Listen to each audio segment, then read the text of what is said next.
హైదరాబాద్ నగరం ఇప్పుడు ఈవెంట్ల హబ్గా మారుతోంది. చిన్న చిన్న ప్రైవేటు ఫంక్షన్ల నుంచి భారీ ఎగ్జిబిషన్లు, కార్పొరేట్ సమ్మిట్లు, ఫుడ్ ఫెస్టివల్స్, ప్రభుత్వ కార్యక్రమాల వరకు జరుగుతూనే ఉన్నాయి. నగరం మధ్యలో ఉన్న ప్రదేశాలకు ఎక్కువ డిమాండ్ ఉండడంతో పీపుల్స్ ప్లాజా, ఎన్టీఆర్ స్టేడియం వంటి వేదికలు బిజీగా మారుతున్నాయి. దీంతో చాలా మంది నిర్వాహకులు సరైన స్థలం దొరక్క శివారు ప్రాంతాలకు వెళ్లాల్సి వస్తుంది.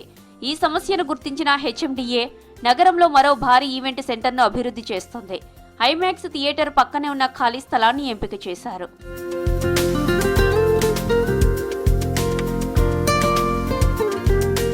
4 ఎకరాల విస్తీర్ణంలో నిర్మిస్తున్న ఎక్స్పో గ్రౌండ్ ను అత్యాధునిక సదుపాయాలతో తీర్చిదిద్దుతున్నారు. పెద్ద ఎగ్జిబిషన్ స్టాల్స్, భారీ స్టేజీలు, ట్రక్కులు, జన సమూహాలు వచ్చినా ఎటువంటి ఇబ్బందులు ఉండవన్నారు అధికారులు. ఓపెన్ ఈవెంట్ స్పేస్ గా ఉండడంతో నిర్వాహకులు తమ అవసరాలకు అనుగుణంగా డిజైన్ చేసుకోవచ్చని తెలిపారు.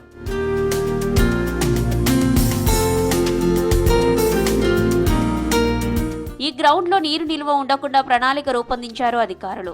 గ్రౌండ్ లో పడే వర్షపు నీటితో పాటు పరిసర ప్రాంతాల నుంచి వచ్చే నీళ్లను కూడా సేకరించేలా 2 లక్షల లీటర్ల సామర్థ్యంతో భారీ సంపు నిర్మించారు. దీంతో ఈ ప్రాంతంలో నీటి నిల్వ సమస్య తగ్గి భూగర్భ జలాల నిల్వ కూడా పెరిగే అవకాశం ఉందన్నారు అధికారులు.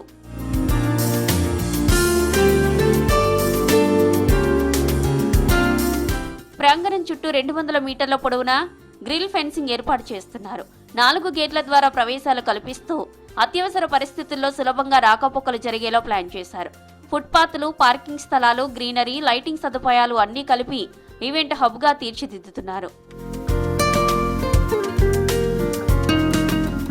ఈ ప్రాజెక్టు హెచ్ఎండిఏకు మంచి ఆదాయ వనరుగా మారుతుందన్నారు అధికారులు. ప్రారంభ దశలో రోజుకు ₹1,00,000 రెంటు నిర్ణయించినప్పటికీ డిమాండ్ పెరిగితే ధరలు కూడా పెంచే అవకాశం ఉందన్నారు. వీకెండ్స్, పండుగల సమయంలో భారీ బుకింగ్స్ వచ్చే అవకాశం ఉందని అంచనా వేస్తున్నారు అధికారులు. ఇంతకాలం అక్రమ వినియోగంలో ఉన్న ఈ భూమిని సద్వినియోగం చేస్తూ ప్రభుత్వానికి ఆదాయం అందించడమే ఈ ప్రాజెక్టు లక్ష్యమన్నారు హెచ్ఎండిఏ అధికారులు.